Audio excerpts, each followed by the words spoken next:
Rupam Bhaktanukampa Dhrita Vigraham Vai Ishavataram Parameshamidhyam Nam Ramakrishnam Shirasa Namama.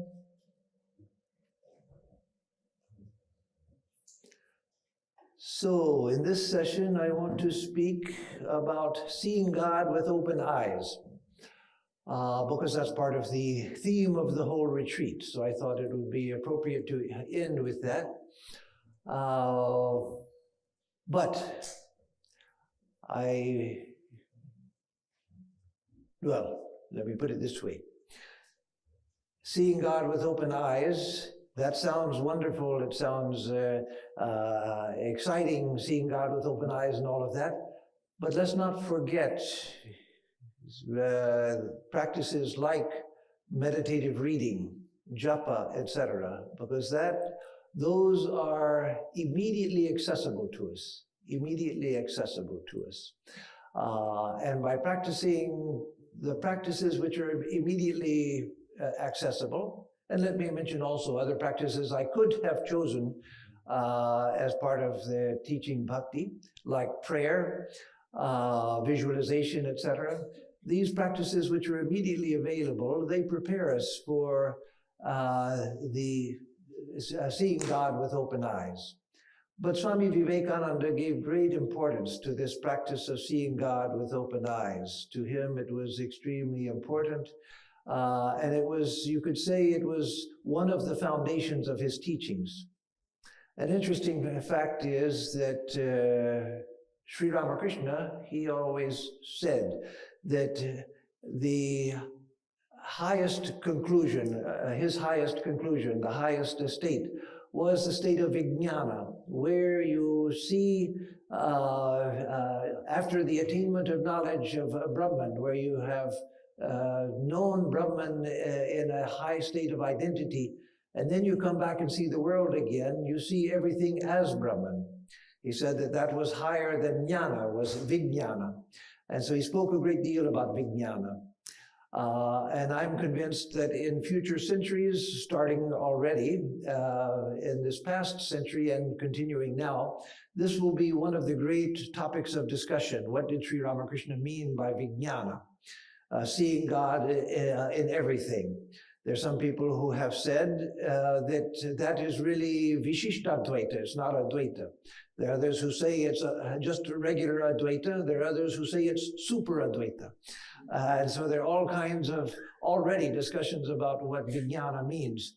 But the strange thing is, if you do a search on Swami Vivekananda's complete works, there's only one mention in all 9 volumes, and soon to be 10 volumes, only one mention of the word vijnana, and there it doesn't refer to what Sri Ramakrishna meant by vijnana. There it refers to vijnana in the ordinary sense in Bengali, Hindi, with meaning science. Not one mention of vijnana, and Sri Ramakrishna said that was the final truth. The culmination of his realizations was vijnana, and Swamiji doesn't mention it once, not one time. But if you study Swami Vivekananda, you'll find that is all that he taught. That's all he taught. It's a strange thing. Sri Ramakrishna said that that's the final word of spiritual experience. But that's where Swami Vivekananda started. Not because we can immediately have vijnana at the beginning of our spiritual life, but because that becomes the conceptual foundation of all that Swami Vivekananda taught. For him, it was a realization. But he presented it as the foundational conception of spiritual practice, to see God everywhere, to worship everything as God, to see all beings as divine. Everything Swami Vivekananda taught was vijnana. It's just that he didn't mention the word, because his message was not to make a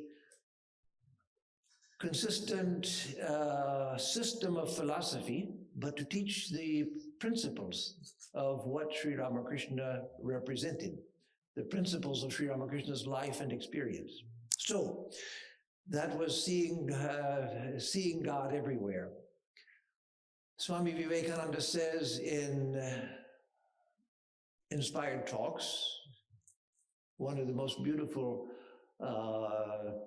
individual works among the complete works of Swami Vivekananda, inspired talks. He says there, don't seek, with a K, don't seek God, just see him. Don't seek God, just see him.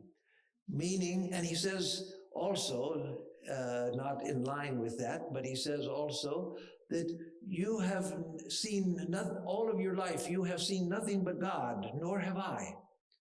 Everything that you have seen is God. We paint God with this. We are painting God with this. If my mind, heart, senses were perfectly pure, I would see nothing but God. It's because they are not that I see the world like this. There's nothing here but God.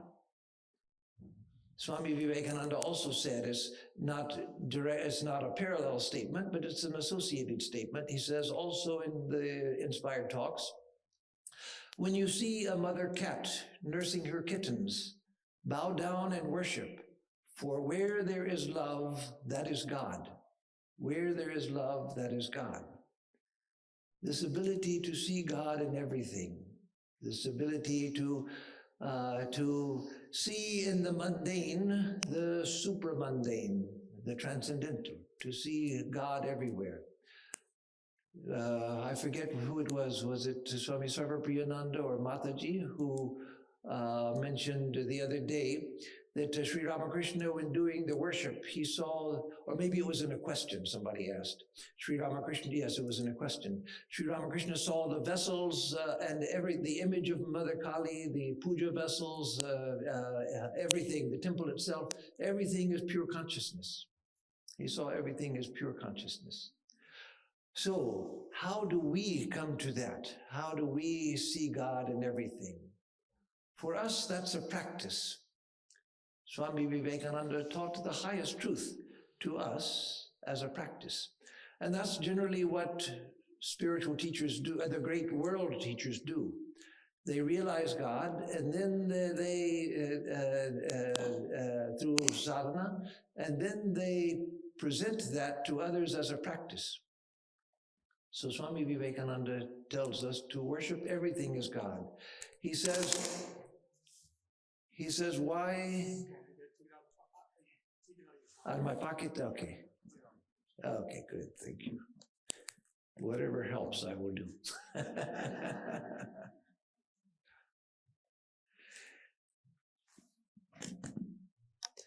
So,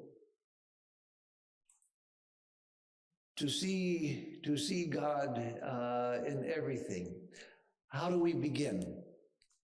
Swami Atmarupananda mentioned in, perhaps it was his first talk here, on jnana sadhana, spiritual practice on the path of jnana, the shravana, manana, nididhyasana, hearing, thinking deeply, and then meditating. That's actually a universal practice. It doesn't matter what yoga you follow. First, we have to understand, how is it that all of this could be God? How could everything be God? Then we have to think about it enough so that we begin to feel it. Experiencing it is at the end. That's when we do that, then we are realized souls, and we walk around in a state of a realization where we don't even walk. Others may see the body walking, but for us, there's no movement. We are in a state of realization. So, as a practice, we first have to understand this idea that God is everything, and then we have to practice it. Practice seeing it. So I want to deal with some ways in which we can get this feeling. The first meditation that I gave here was a meditation on unity. And as I said in the instructions on the meditation, we see everything on a background of unity. If it were not for a unity, we could not see particularity. The two are tied together. that we see distinctions, we see distinctions everywhere. Anything, even the smallest thing, can be taken apart infinitely, analyzed infinitely, into parts and into relationships. So where is unity? Unity is that which holds all of the particularity. Unity is the reality in which we see particularity, diversity. And so we can do a meditation on unity, as we did the other day, and begin to feel a unity pervading everything. We can understand that everything here is a manifestation of existence. In certain aspects of Christian theology, Roman Catholic theology, especially the theology of Saint Thomas Aquinas, in Sufi Islamic, that is the mystical Islamic theology, and in Vedanta. It's said that that God, or Brahman in Vedanta, is the only existence, and everything that seems to exist exists by the existence of Brahman. Everything that has isness, that isness, the quality of being, is Brahman. I am, you are, this building is, but it's not what we think it is, but the isness of it. Everything is an ocean of isness. That is, everything is an ocean of existence. Think of isness as presence, That which is that which has presence. If we can begin to feel, again, it doesn't work after one 20-minute meditation session, but if we practice meditating on unity, trying to feel the unity pervading everything, a time comes with a little practice when we begin to feel that at other times also. We walk around and we feel that we're immersed in an ocean of oneness, and all of these particularities are like waves in that ocean. There's a beautiful image in Advaita Vedanta that everything here is name and form plus Brahman, plus asti bhati priya, that is isness, shiningness, that is making itself manifest, making itself known, and dearness. That is Satchidananda, which is Brahman. Everything here is Brahman plus name and form. Name means all of the ideas we have. It doesn't just mean Swami Harinamananda and his form. It means all of the ideas about an object, plus the sensory information, not just the form that we see with the eyes, but the tactile and all of the sensory information. So the form is the sensory information. The name is all of the ideas associated with it. Everything here is just name and form plus Brahman. It's a wonderful way of looking at the world. We have the ocean out here. I can see it now through the window, right through there. The ocean, ever since I was a kid, I've loved the ocean. My first memory of my whole life was when I was 2 years old in the ocean. My mother had one hand and a lady friend of hers had the other hand. And I was still in diapers. I even remember that. My very first memory, I'm standing there in diapers, and they're wading out into the ocean with me. And I see water everywhere, nothing but water. It's still a meditation for me, that image of my 2-year-old childhood, this infinite expanse. I just felt that I myself was expanded into the ocean. The ocean is a wonderful image for this, the name and form plus Brahman, because they're the waves on the ocean. What is a wave? Name and form plus water. That's all it is, name and form plus water. A wave rises in the ocean and then the wave subsides. There's not a plastic bag left that you pick up and say, well, here's the wave, but all the water is drained out. It was nothing but name and form plus water. And so like that, here everything is name and form plus Brahman. The great Swami Ashokananda, who for decades was the head of the center in San Francisco. He died within a week or so of my joining the order. My joining had nothing to do with it.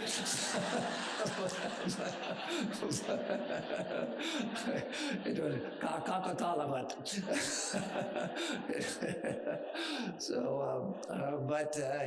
He tells how before he joined the order, he made a practice of this, of seeing everything as name and form plus Brahman. So he would look at whatever it was, a person or an object, and he'd say, okay, this is the form, this is the name, and there's Brahman there. Why do I see only the name and form? Like a wave, I can see the water. Why can't I see Brahman? So he made a practice of trying to see, okay, the name, the form, but where's the reality? I should be able to see it because Brahman is self-resplendent. It can't be hidden, and yet I don't see it. One day he said, as he was doing puja in his cottage in Bangladesh, it was now Bangladesh, at that time East Bengal, a cat came in through the door. He looked over to see the cat because he was doing puja and he saw something in the corner of his eyes. He looks over and sees the cat, and suddenly a divine light pours out of the face of the cat. And he realized that his practice had worked. He had been able to peer through the name and form, and suddenly the reality was shining through. So that is a wonderful experience, but a difficult experience to have. But if we are convinced, if we have this understanding, this is where Shravana and Manana comes in. If I've thought about it and I understand that everything here is just the ocean of isness and everything is just a wave in that ocean, even if I don't have an experience like Swami Atmarupananda did, a high experience, I can begin to feel, yes, that everything here is everything is an ocean of existence, and all of these are waves in that ocean. The difference being, of course, that a wave in the ocean is a material thing that, as far as we see, it doesn't have personal consciousness. I can't relate to the wave and it doesn't relate to me. But here, the waves of living beings, they are all responsive. They're all responsive. That is really what God is. God is infinite consciousness that's responsive. Brahman, the absolute. To Brahman, there is no world, there is no Maya, there's no world, there are no living beings. That's why we don't pray to Brahman. We pray to God, but not to Brahman, because God is that infinite consciousness, but aware of the world.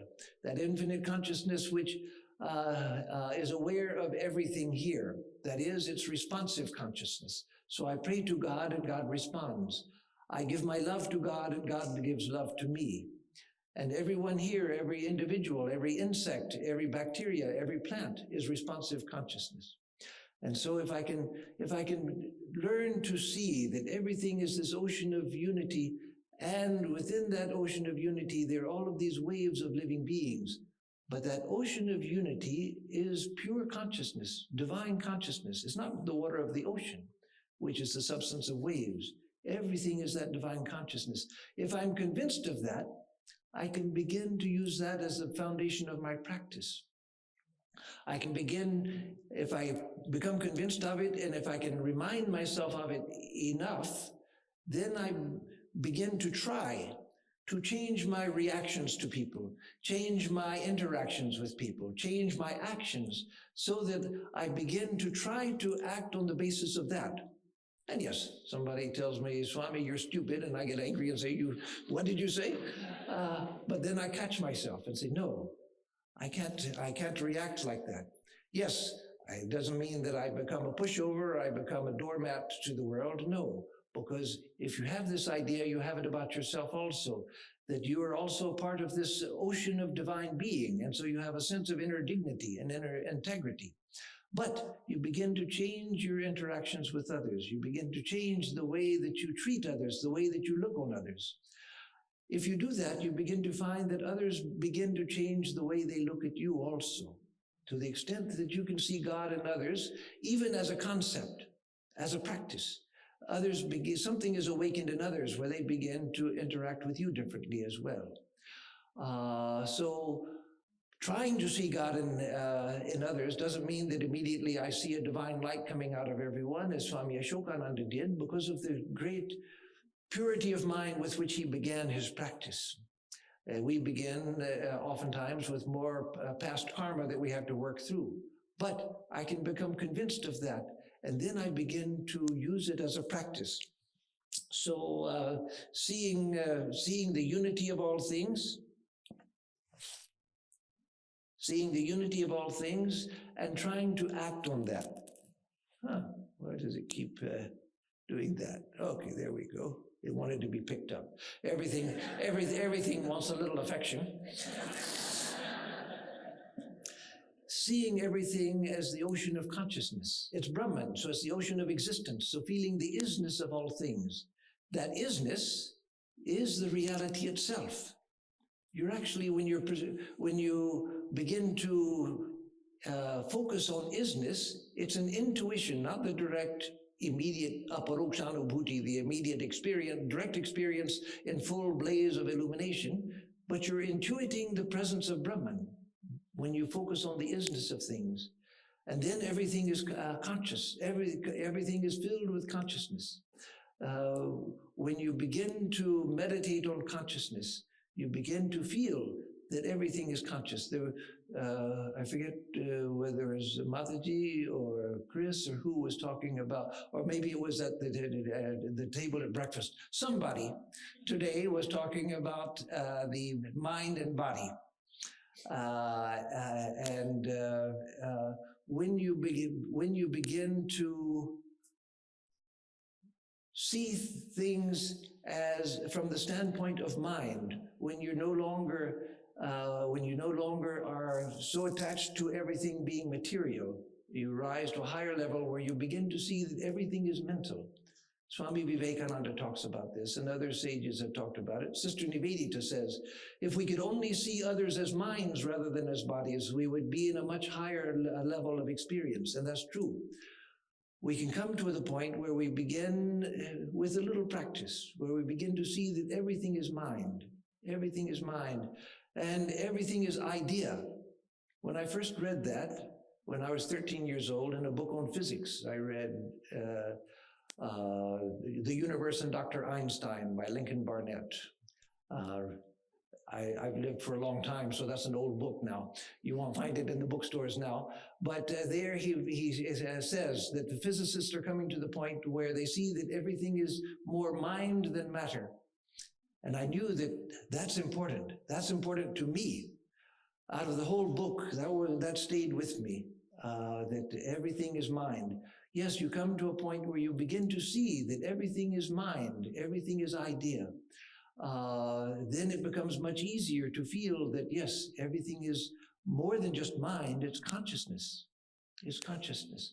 So the unity of existence, the unity of consciousness. And another thing that if we practice, this is usually an Advaitic practice, but it can be used devotionally as well, focusing on the sense I am, the aham spurana, not the aham vritti, I am Swami Atmarupananda, I was born in Decatur, Georgia, I live in France. No, none of that. Just the experience, the direct experience, I am. The sense I am, the presence, the wordless presence, the fact that I am, that I can't deny, the one thing I can't deny. If you focus on the I am, a strange thing happens after some time, not in the beginning, but if you meditate on the I am, you begin to feel that, first you feel that the I am is so intangible that I can't hold on to it. How do I look for the I am? No, the I am is not an object. It's what I am, the subject. It's always the subject. But it's so intangible that I find it hard to grasp it. But as I practice, it should be easy because that's the first perception. The first perception, I am, and then everything else comes. But as you practice and you begin to be able to hold on to it, you feel that my body, my thoughts, everything is floating in the sense of I am. Everything exists within the I am. There's the I am and everything else. But the I am is the foundation of everything. The experience of I am, the fact that I am is first and foremost. But as you go on practicing it, you begin to feel the cosmic I am, the cosmic I am. Everything is filled with the I am. The sun rises within the I am. The moon sets within the I am. The tides come in and flow out within the I am. One begins to feel that the I am is huge. Everyone says I am, but the dog also says I am. When the dog goes woof, woof, it's saying I am, I am. The cat going meow, meow, is saying I am, I am. A time comes with practice where it may feel like imagination at first, but you actually begin to feel that even the rocks, when they present themselves to your consciousness, they're saying, I am, I am. The rock itself, stones, everything is I am. And so then the I am becomes cosmic, and then you understand what God said to Moses in the Bible, in the Jewish part of the Bible, the so-called Old Testament, that I am that I am. Now, rabbis will give many different interpretations of it, but the Vedantic interpretation of it is, God is the I am. And so for a person following Jnana Yoga, you just think, I am the I am, and I am all, because I am the universal I am. For a devotee, God is the infinite I am, and I'm a wave on the ocean of God's I am. I am. But that I am is the cosmic I am. If you do that, you realize that there's very little difference between jnana and yoga at the higher levels of practice. Because whether it's the I am of God or the I am of me, it really makes no difference, because it's all I am. But for a devotee, then I offer myself into the infinite ocean of God's I am. I, the drop, offer my dropness into the ocean of God's infinite being. I, the wave, offer myself into the ocean of God's being. And so now my time is up, so let me conclude by saying that these are ways that we can begin to understand that everything here is God. Whether it's through unity, whether it's through the sense of existence of all things, whether it's through everything being consciousness, whether it's through feeling everything is within the mind of God, myself and everyone else, everything is a mental universe, or whether it's through the I am, the cosmic I am, you begin to feel that this divine presence within everything.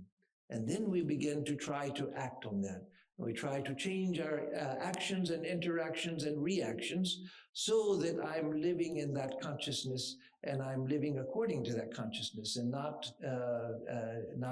otherwise. So let me stop here before I get the next sign.